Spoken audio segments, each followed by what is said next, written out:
जय श्री राधे राधे मित्रों। माँ सरस्वती कंप्यूटर क्लासेस पर आपका फिर से बहुत बहुत स्वागत है। मैं आशा करता हूँ कि ये जो हमने कंप्यूटर की यात्रा स्टार्ट की है, प्रारंभ की है, इस यात्रा का जो पहला पड़ाव है जिसको हम फर्स्ट लेक्चर कह रहे हैं, लेक्चर नंबर फर्स्ट, वो आपको अच्छे से समझ में आया होगा। जिस फर्स्ट लेक्चर में हमने क्या जाना था, उस पड़ाव में हमने ये जाना था कि आखिरकार कंप्यूटर की जो पीढ़ियां हैं, जो जनरेशन है, जिसके बारे में हमने जाना था, कंप्यूटर की प्रथम पीढ़ी के बारे में पूर्णतः फर्स्ट लेक्चर में हम पढ़ चुके हैं। इस यात्रा का, इस कंप्यूटर की जनरेशन का सेकंड लेक्चर और सेकंड पड़ाव हम स्टार्ट करते हैं। तो हम स्टार्ट करेंगे। भैया जी, हमने क्या क्या देख लिया था? हमने इस स्लाइड के बारे में देख लिया था। अब मैं थोड़ा सा आपको पुराना जो रिवीजन है मैं करवा दूं। फर्स्ट लेक्चर का जो रिवीजन है, एक थोड़े से टाइम में उसको अपन देखते जाएंगे, देखेंगे। भैया, जनरेशन ऑफ कंप्यूटर, इसके बारे में, अबाउट ऑफ दिस स्लाइड, इसके बारे में हमने पढ़ा था। नेक्स्ट पॉइंट की बात करेंगे। अगर हम यहाँ से टाइम पीरियड देख लें तो ज्यादातर बदलाव हमने देखा था कि फर्स्ट जनरेशन की बात करें तो 1942 से स्टार्ट होता है, 1955 पर फिनिश हो जाता है। ये चीजें हमने जानी थी। ऐसे सेकंड जनरेशन का देखा था, 1955 से लेकर 1965 पर 65 एंड 64 तक काम करता है। एंड अगली पीढ़ी की बात करेंगे तो अगली पीढ़ी हमारी तीसरी पीढ़ी अर्थात थर्ड जनरेशन की बात करेंगे तो 1965 टू 1971 एंड 72 आपको बताया था। और फोर्थ जनरेशन की बात करेंगे, चौथी पीढ़ी, इन 1972 टू 1990। और फिफ्थ जनरेशन की बात करेंगे तो 1990 अर्थात 1990 से लेकर वर्तमान तक की, इसके बारे में हमने जाना था। नेक्स्ट स्लाइड की बात करेंगे तो इस स्लाइड के बारे में हमने पढ़ा था कि फर्स्ट से लेकर फिफ्थ तक टोटल हमारी 5 क्लासेस हैं, अर्थात सॉरी 5 जनरेशन है। इन 5 जनरेशन में हमको एटलीस्ट पढ़ना क्या पड़ेगा, किस पर हमको कमांड जमानी पड़ेगी। तो ये 6 पॉइंट आपके सामने मैंने डिस्प्ले कर रखे थे स्लाइड्स के माध्यम से। तो ये वह स्लाइड है जिसके बारे में हमने जाना था कि वो 6 पॉइंट हमको कौन कौन से पढ़ना होगा। अगले पॉइंट की अगर हम बात करेंगे तो अगला पॉइंट हमारा ये फर्स्ट जनरेशन था। फर्स्ट जनरेशन में हमने क्या क्या सीखा था? फर्स्ट जनरेशन में हमने प्रोसेसिंग डिवाइस के बारे में जाना था, और भाषा के बारे में जाना था, स्टोरेज के बारे में हमने जाना था, ऑपरेटिंग सिस्टम के बारे में जाना था। यह ऑपरेटिंग सिस्टम भैया जी सिस्टम सॉफ्टवेयर होता है जो डायरेक्टली, इसके बारे में अबाउट ऑफ सिस्टम सॉफ्टवेयर के बारे में भी हमने जाना था। अगला है भैया पर्पस, हमने जाना था, जिसको हम हिंदी में उद्देश्य कहते हैं कि प्रथम पीढ़ी के सभी प्रकार के कंप्यूटर का उद्देश्य क्या था, पर्पस क्या था, वो हमने जाना था। और अगले हम पॉइंट की बात करेंगे तो एग्जांपल्स, जिसे हम कहते हैं उदाहरण, जिसको हम कहते हैं कि फर्स्ट जनरेशन में कौन कौन से वह कंप्यूटर थे जो उदाहरण के तौर पर ये नाम रखे गए। अगले पॉइंट की बात करेंगे तो इस पॉइंट की बात करेंगे तो फर्स्ट जनरेशन की हमने कुछ विशेषताएं भी जानी थी। एंड इस पॉइंट्स की बात करेंगे भैया जी इस वाले की, तो इसमें हमने ये जाना था कि फर्स्ट जनरेशन के जितने भी कंप्यूटर हैं उन सभी कंप्यूटर की आखिरकार स्पीड क्या होती थी, इसके बारे में जाना था। अब हम आज कुछ नया पढ़ेंगे, जिस नए में इस फर्स्ट जनरेशन से जैसे ही मानवीय शरीर बाहर निकला, जैसे ही मानवीय शरीर इन 1955 एंड 56 तक पहुंचा, तो उसके सामने क्या क्या बदलाव कंप्यूटर के क्षेत्र में हमें देखने को मिले। तो भैया जी जरा अच्छे से ध्यान से समझेंगे फर्स्ट पॉइंट क्या है। बेटा जी, हमने वहां क्या सीखा था कि फर्स्ट जनरेशन में सर जी आपने बताया था कि वैक्यूम ट्यूब, तो वैक्यूम ट्यूब डायरेक्टली हम किससे उसको रिलेट कर रहे थे? एक मानवीय शरीर का जो दिमाग होता है, ह्यूमन बॉडी ब्रेन होता है, इस ह्यूमन बॉडी ब्रेन का क्या काम होता है? बॉडी को कंट्रोल करना, मानवीय शरीर की टोटली बॉडी को कंट्रोल करना। और समान अगर इसी से जोड़े हम कंप्यूटर को, तो फर्स्ट जनरेशन में हमने क्या सीखा था कि वह वैक्यूम ट्यूब ही है जो फर्स्ट जनरेशन के सभी कंप्यूटरों के अंदर किसका ब्रेन का काम करता था, किसका ब्रेन का, डेटा को प्रोसेस करने के लिए। ब्रेन मतलब प्रोसेस करना, डेटा की प्रोसेस करना। अगला पॉइंट है, अब हम सेकंड जनरेशन की बात करेंगे। मैंने आपको फर्स्ट जनरेशन के बारे में क्यों बताया अभी, जस्ट इसलिए बताया क्योंकि हमको कंपैरिजन करने में समस्या ना आए और कंपैरिजन आसानी से याद हो जाएगा सेकंड जनरेशन। तो सेकंड जनरेशन में बेटा जी ट्रांजिस्टर की खोज हो गई थी। अब मैं आपको एक छोटी सी कहानी बता दूं कि इन 1947 23 दिसंबर इन 1947 अमेरिका की एक बेल लैब है जिसको हम लेबोरेटरी कहते हैं। इस बेल लैब में 3 व्यक्ति हुए थे। पहले व्यक्ति का नाम है विलियम शॉकले एंड सेकंड व्यक्ति का नाम है जॉन वार्डिन एंड थर्ड व्यक्ति का नाम है वाल्टर ब्रिटेन। फिर से हम नाम लेते हैं, William Shockley, John Bardeen and Walter Brattain. ये 3 व्यक्ति थे। इन तीनों ने क्या सोचा कि भैया वैक्यूम ट्यूब बहुत चल गया, अब हम कुछ ऐसा बनाए जिससे स्पीड में तेजी आ जाए, नाम भी हमारा हो जाए, और भैया किसी भी डेटा को प्रोसेस करने में ज्यादा टाइम ड्यूरेशन न लगे। तो इन तीनों ने एक कंपोनेंट बनाकर तैयार कर दिया गया, जिस कंपोनेंट का नाम रखा गया ट्रांजिस्टर। क्या नाम रखा गया? ट्रांजिस्टर उसका नाम रखा गया। और ट्रांजिस्टर स्टैंड फॉर क्या होता है? ट्रांजिस्टर स्टैंड फॉर होता है ट्रांसफर रेसिस्टर। क्या होगा? ट्रांसफर रेसिस्टर होता है। ये जो ट्रांजिस्टर है, ये ट्रांजिस्टर अगर हम मटेरियल की बात करेंगे तो सर जी ये जो ट्रांजिस्टर है वो किससे बना होता है? तो ये बेटा जी, ये भैया ट्रांजिस्टर किससे बना होता है? ये ट्रांजिस्टर जर्मेनियम का या सिलिकॉन मटेरियल का बना होता है। ट्रांजिस्टर का तीसरा महत्वपूर्ण पॉइंट जानेंगे कि ट्रांजिस्टर को हम भैया एक तरह से एकीकृत सर्किट अर्थात इंटीग्रेटेड सर्किट में भी इसको जोड़ा गया है। मैं आपको बता दूं, अगले नेक्स्ट कहानी की बात बता दूं पहले ही, कि ये जो ट्रांजिस्टर है, ट्रांजिस्टर के कॉम्बिनेशन से आगे चल के आईसी चिप का निर्माण होगा, जिसको हम इंग्लिश में इंटीग्रेटेड सर्किट और हिंदी में एकीकृत सर्किट के नाम से हम इसे जानते हैं। तो उसने बोला ट्रांजिस्टर का आगमन हो गया था 1956 से लेकर 1965, और इसी जनरेशन में भैया जी 1947 में हमने इसका पूरा इतिहास जाना कि ट्रांजिस्टर कैसे आया था, कौन लेकर आया था। मटेरियल भैया जी क्या है? सिलिकॉन या जर्मेनियम का बना होता है। इस सिलिकॉन को हम एसआई के नाम से जानते हैं। और इस ट्रांजिस्टर का भी क्या काम था? जब हमने फर्स्ट जनरेशन में पढ़ा था कि वैक्यूम ट्यूब का क्या काम है, वैक्यूम ट्यूब का काम सिर्फ इतना था कि डेटा की प्रोसेसिंग करना और स्विच डिवाइस। तो अगर हम ट्रांजिस्टर की बात करेंगे तो ट्रांजिस्टर भी क्या करता है? डेटा की प्रोसेस, इसलिए हम इसको प्रोसेसिंग डिवाइस, और यह अपने आप में एक स्विच डिवाइस होती है, डेटा को बहुत जल्दी स्विच करने का काम करता है, इसलिए इसको हम स्विच डिवाइस भी कहते हैं। तो ये पॉइंट जैसे ही हमारा कंप्लीट होता है हम अगले पॉइंट पर जाएंगे। तो इसको हमने रिलेट किया था, इसको हमने किसके कंपैरिजन से समझा था? इसको हमने वैक्यूम ट्यूब के कंपैरिजन से समझा था। इसको अगर हम समझेंगे तो भैया जी मशीनी भाषा एक ऐसी भाषा थी जो फर्स्ट जनरेशन में आती है, और अगर इसके कंपैरिजन में देखें सेकंड जनरेशन में क्या हुआ था, तो सेकंड जनरेशन की अगर हम बात करेंगे तो सेकंड जनरेशन की अगर हम बात करें तो सेकंड जनरेशन में मशीनी को उठाकर असेंबली भाषा का यूज किया गया। और असेंबली भाषा कैसी होती है? एक ऐसी उच्च स्तरीय भाषा और एक ऐसी निम्न स्तरीय भाषा, इनको दोनों रूपों में माना जाता है। लेकिन भैया मैं आपको एक बात क्लियर कर दूं कि अगर आपके सामने ऑब्जेक्ट टाइप अगर क्वेश्चन आता है, ओटी टाइप क्वेश्चन आता है, तो सर जी हम किसके साथ जाएंगे? तो आप भैया जी किसके साथ जाएंगे? Low level language. आप वहां टिक करेंगे लो लेवल लैंग्वेज, ठीक है। असेंबली भाषा का आगमन हो गया था सेकंड जनरेशन के प्रत्येक कंप्यूटर के अंदर असेंबली भाषा इस्तेमाल होना स्टार्ट हो गई थी, और इस असेंबली भाषा में बनने वाला कोड निमोनिक्स कोड कहलाता है। क्या कहलाता है? Mnemonics code. आखिरकार ये निमोनिक्स कोड होते क्या है और कैसे इनको रिप्रेजेंट किया जाता है? तो निमोनिक्स कोड बेटा जी क्या होता है? अगर मैं आपके सामने एक शब्द रख दूं सब्ट्रैक्शन, एक शब्द रख दूं एडिशन, एक शब्द रख दूं मल्टीप्लिकेशन, तो भैया जी इस एडिशन में से ए डबल डी एड बाहर निकाल दिया जाए, मल्टीप्लिकेशन में से MUL बाहर निकाल दिया जाए, और सब्ट्रैक्शन में से SUB बाहर निकाल दिया जाए, तो भैया अगर सबकी हम बात करते हैं तो हमेशा हमारे दिमाग में आता है सब्ट्रैक्शन की। सर जी बात कर रहे हैं एडिशन की अगर हम बात करते हैं तो एडिशन मतलब होता है ऐड करना चीजों को। तो हम अगर हम उसमें से ए डबल डी को बाहर निकाल देते हैं तो ऐड एज इट इज हमको ये बताता है ऐड मतलब चीजों को जोड़ देना। तो जिस प्रकार से हमारा ह्यूमन ब्रेन डायरेक्टली उन चीजों को समझ पा रहा है कि ऐड मतलब ऐड करना चीजों को, SUB मतलब माइनस करना, एंड MUL मतलब मल्टीप्लीकेशन करना, चीजों को गुणा करना। तो डेटा, और ऐसा नहीं है कि जब सेकंड जनरेशन के जो जितने भी कंप्यूटर थे कि टोटली असेंबली पर काम करें। हाँ, असेंबली भाषा क्यों बनाई गई? क्योंकि मानवीय शरीर को परेशानी आ रही थी, ह्यूमन बॉडी को परेशानी आ रही थी। कहाँ? ऑब्जेक्ट कोड को याद कर करके, क्योंकि आपको पता है ऑब्जेक्ट कोड कहाँ बनाए जाते हैं? मशीनी भाषा के अंदर बनाए जाते हैं। तो मशीनी भाषा के ऑब्जेक्ट कोड को कहाँ तक ह्यूमन बॉडी याद करता? इसके लिए उन्होंने क्या किया, भैया हमें बड़ी परेशानी आ रही है तो हम तो एक ही पॉइंट पर काम करेंगे कि हम अपनी आसानी के लिए एक भाषा का निर्माण कर देते हैं, एक प्रोग्रामिंग भाषा बना देते हैं, जिस प्रोग्रामिंग भाषा का नाम है असेंबली भाषा। और इस असेंबली भाषा में निमोनिक्स कोड बनाए जाते हैं। ये निमोनिक्स कोड मशीन भी समझती है, वो एक मानवीय शरीर भी समझता है। इसलिए असेंबली भाषा को उच्च स्तरीय भाषा एंड असेंबली भाषा को निम्न स्तरीय भाषा, low level language and high level language दोनों श्रेणियों में रखा जाता है। लेकिन अगर क्वेश्चन आता है तो हम लो लेवल लैंग्वेज में ही इसका आंसर टिक कर देते हैं।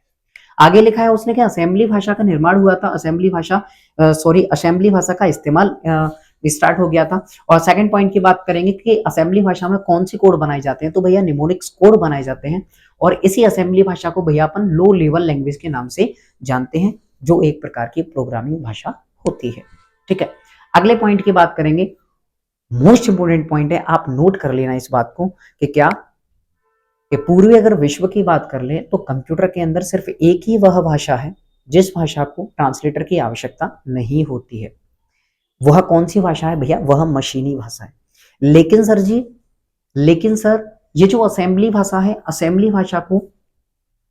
भाषा एक ऐसी भाषा है जिसमें अगर कोई डेटा लिखा गया है, उस डेटा को कंप्यूटर को समझाने के लिए एक ट्रांसलेटर की आवश्यकता होती है, जिसको हम क्या कहते हैं, उसे हम कहते हैं उस ट्रांसलेटर का नाम है असेंबलर। तो इस असेंबलर का काम क्या है? ऑब्जेक्ट कोड से निमोनिक्स कोड पर आना। और जाहिर सी बात है, निमोनिक्स कोड को डायरेक्टली ह्यूमन बॉडी पर पढ़ पाती है, लेकिन इस निमोनिक्स कोड को मशीन नहीं पढ़ पाती, तो इसके लिए ट्रांजिस्टर का इस्तेमाल किया गया, सॉरी ट्रांसलेटर का इस्तेमाल किया गया। और वह ट्रांसलेटर क्या है? Assembler translator. तो असेंबलर का एक ही काम, object code to mnemonics code. And object को अगर रिलेट करें तो कौन सी भाषा? मशीनी भाषा। एंड निमोनिक्स को अगर रिलेट करें तो भैया जी कौन सी भाषा? असेंबली भाषा। इसलिए हम असेंबली को हाई में क्यों रखते हैं, लो में क्यों रखते हैं, आपको एज इट इज समझ में आ गया। अगले पॉइंट की बात करेंगे, मैग्नेटिक कोड। भैया जी फर्स्ट जनरेशन की बात करेंगे तो मैग्नेटिक ड्रम हमने पढ़ा था, एग्जैक्ट मैग्नेटिक ड्रम ही हमने पढ़ा था। तो फर्स्ट जनरेशन में हमने मैग्नेटिक ड्रम पढ़ा था डेटा को स्टोर करने के लिए। और सेकंड जनरेशन की बात करेंगे तो सेकंड जनरेशन में भैया मैग्नेटिक कोर आ गया। मैग्नेटिक कोर क्या होता है? एक नॉन वॉलेटाइल स्टोरेज डिवाइस होती है। इसका काम एक ही होता है कि आपके डेटा को इन फ्यूचर, भविष्य के लिए डेटा को स्टोर कर लेना। और यह एक ऐसी स्टोरेज डिवाइस होती थी जिसमें से भविष्य में कभी भी डेटा को रिट्राइव किया जा सके, पुनः प्राप्त किया जा सके, उस डेटा पर हम फिर से काम कर सके। That is what magnetic core. और इसी मैग्नेटिक कोर का दूसरा नाम होता है फेराइट कोर। आप हमेशा याद रखना, क्या लिखा है इसमें? Ferrite core. ठीक है भैया, मैग्नेटिक कोर दूसरा नाम है फेराइट कोर। एंड ये नॉन स्टोरेज वोलेटाइल मेमोरी है जो हमेशा अपने अंदर डेटा को इन फ्यूचर के लिए स्टोर करके रखती है, और उस डेटा को हम रिट्राइव भी कर सकते हैं। अगले पॉइंट की बात करेंगे भैया जी, जैसे ही हम इस तीसरे पॉइंट से निकलते हैं तो हमको कौन मिल जाते हैं? टाइम शेयरिंग ऑपरेटिंग सिस्टम, जो हमसे कहते हैं ठहरिए, टाइम शेयरिंग ऑपरेटिंग सिस्टम अर्थात टीओएस को पढ़ के जाइए। तो टीओएस स्टैंड फॉर होता है भैया जी क्या? Time sharing operating system. यह टाइम शेयरिंग ऑपरेटिंग सिस्टम क्या होता है? आप हमेशा याद रखेंगे, ऑपरेटिंग सिस्टम में इनको फर्स्ट जनरेशन में भी आपको समझाया था, लेकिन मैं आपको एक लाइन में फिर से बता दूं, जिस प्रकार से मानवीय शरीर को आत्मा की आवश्यकता होती है और एक आत्मा को एक शरीर की आवश्यकता होती है, उसी प्रकार से कंप्यूटर सिस्टम को एक सॉफ्टवेयर की आवश्यकता है। अर्थात हार्डवेयर एंड सॉफ्टवेयर दोनों एक दूसरे के पूरक हैं। हार्डवेयर है तो सॉफ्टवेयर होना चाहिए, और सॉफ्टवेयर है हमारे पास तो हार्डवेयर की आवश्यकता हमको होती ही है। तो उस सॉफ्टवेयर में से जो मेन सॉफ्टवेयर है, जैसे मानवीय शरीर की एक आत्मा है, उस सॉफ्टवेयर में से जो मेन सॉफ्टवेयर है, उस सॉफ्टवेयर का नाम है भैया ऑपरेटिंग सिस्टम। तो सेकंड जनरेशन में हमारे सामने, सेकंड जनरेशन में हमारे सभी प्रकार के कंप्यूटर के अंदर टाइम शेयरिंग ऑपरेटिंग सिस्टम का इस्तेमाल होने लगा था। ये कैसा ऑपरेटिंग सिस्टम है बेटा जी? ये जो टाइम शेयरिंग ऑपरेटिंग सिस्टम है, इस टाइम शेयरिंग ऑपरेटिंग सिस्टम का एक ही काम होता था कि एक तो सर जी डिवाइस है, और इससे विभिन्न प्रकार के सिस्टम्स को आसानी से जोड़ा जा सकता था। क्या किया जा सकता था? एक डिवाइस से, एक सॉफ्टवेयर से विभिन्न प्रकार के कंप्यूटर्स को आपस में जोड़ सकते थे। इसलिए इसमें मेन पॉइंट क्या बनता है? Multiple user support. ये कैसा ऑपरेटिंग सिस्टम था?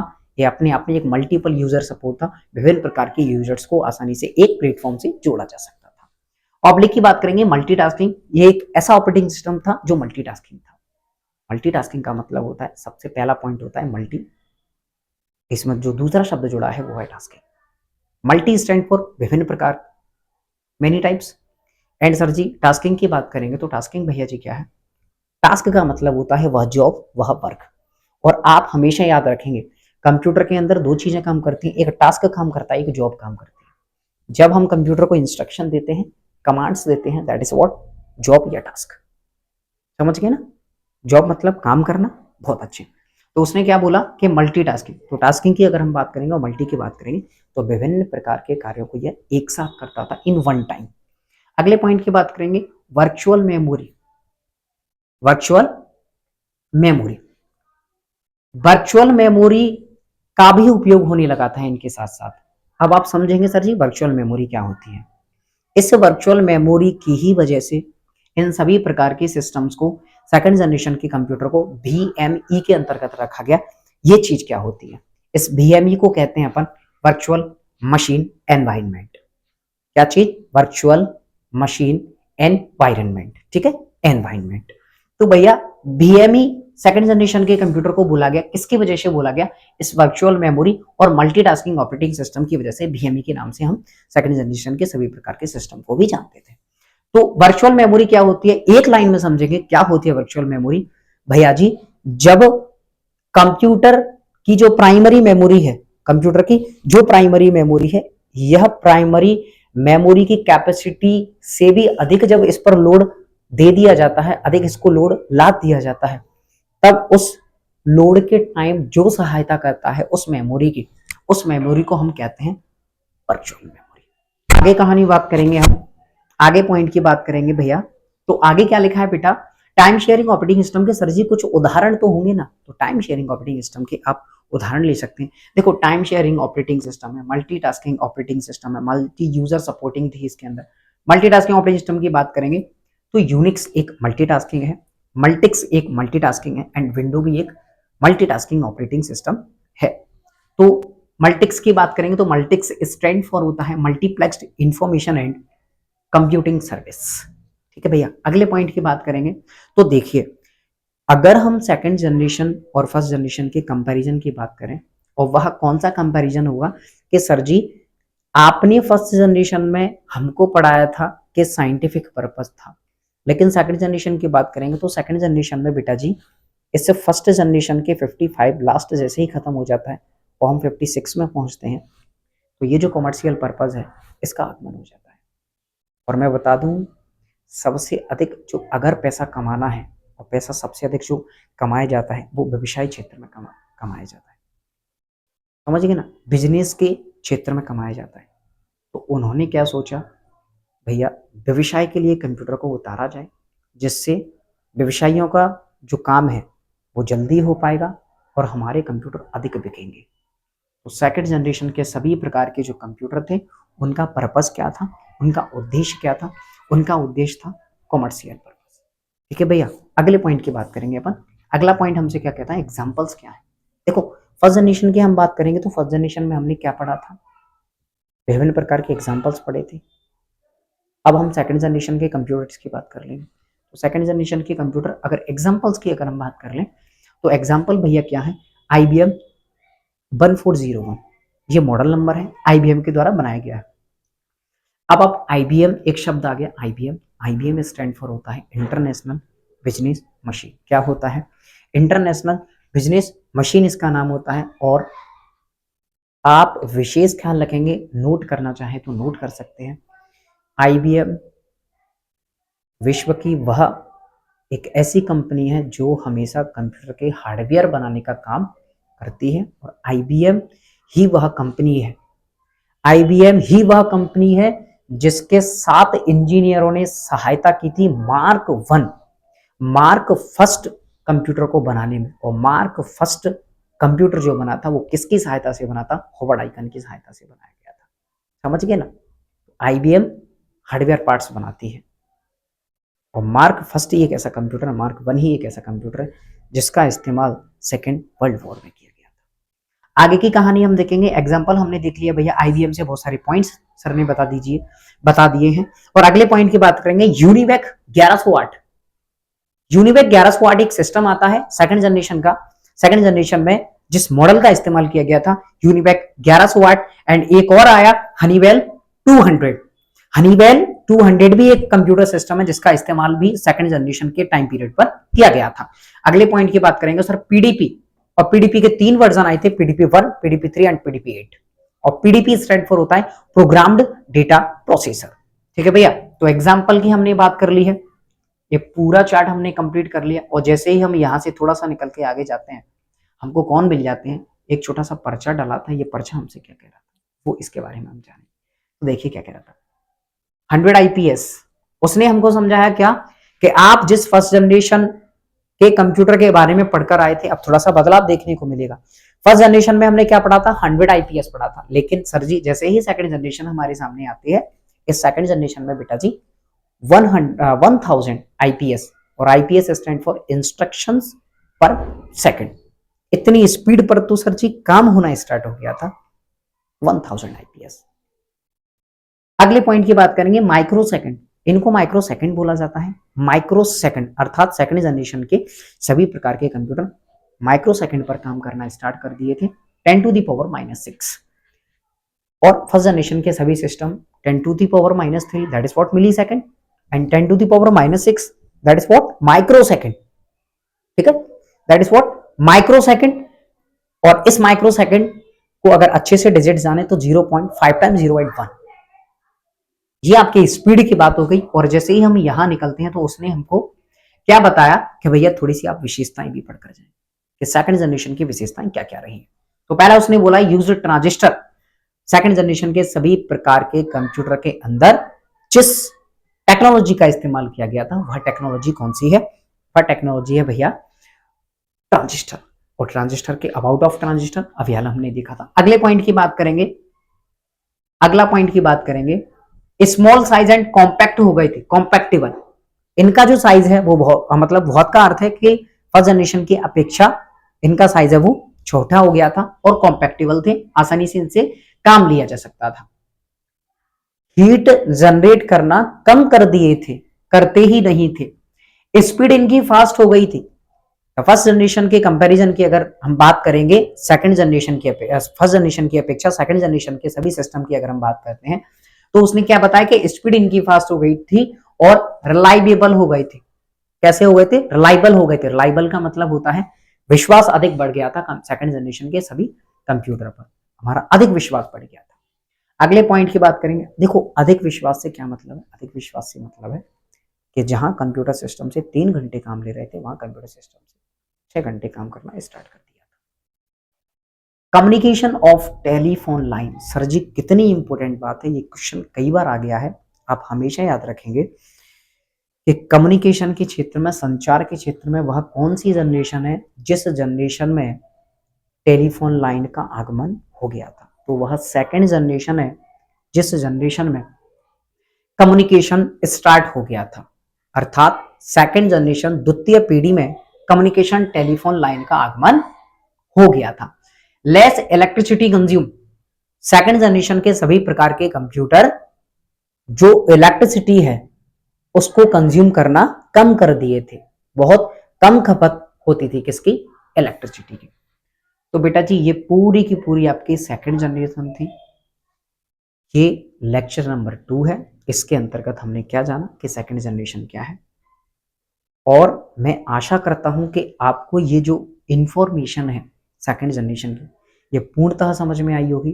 और मैं आपको फिर बता दूं, आपका एक भी क्वेश्चन आउट नहीं होगा सर, बस आप इसको अच्छे से एक बार पढ़ लीजिएगा, इस लेक्चर को अच्छे से सुन लीजिएगा ध्यान से, तो आपको सभी बातें समझ में आएंगी। और मैं फिर आपको बता दूं जो फर्स्ट जनरेशन में आपको पढ़ाया गया है वह फर्स्ट जनरेशन में एक भी इंफॉर्मेशन वहां से आउट नहीं होगा, चाहे आप किसी भी लेवल का एग्जाम दे लीजिए। सेकंड जनरेशन आपको इस लेक्चर को पढ़ने के बाद सभी चीजें आपको समझ में आ जाएंगी, कोई परेशानी नहीं आएगी। कोई से भी क्वेश्चन आपके सामने आ जाए, फर्स्ट जनरेशन और सेकंड जनरेशन, आगे का लेक्चर हम और आगे रिकॉर्ड करके आपके लिए डाल देंगे। लेकिन सेकंड जनरेशन और फर्स्ट जनरेशन की आप अच्छे से तैयारी कीजिए जब तक हम थर्ड जनरेशन आपके लिए लेकर आते हैं। बहुत बहुत धन्यवाद आपका। और इस सेकंड जनरेशन की वीडियो और फर्स्ट जनरेशन की वीडियो है, इन दोनों को भैया लाइक करना, शेयर करना और अपने दोस्तों के साथ भी शेयर करना और चैनल को सब्सक्राइब करना। और जो भी आपको बदलाव चाहिए वो आप कमेंट करके बता देंगे। और एक शब्द होता है SHARE, शेयर। शेयर क्यों करना है, देखो अगर हम तो पढ़ ही रहे हैं यूट्यूब पर, जिसको अच्छे से पढ़ना है, जिसके पास जिसकी इच्छा है कि मैं कंप्यूटर पढूं, भैया जी उसको आप शेयर कर देना। बहुत बहुत धन्यवाद आपका। जय श्री राधे राधे।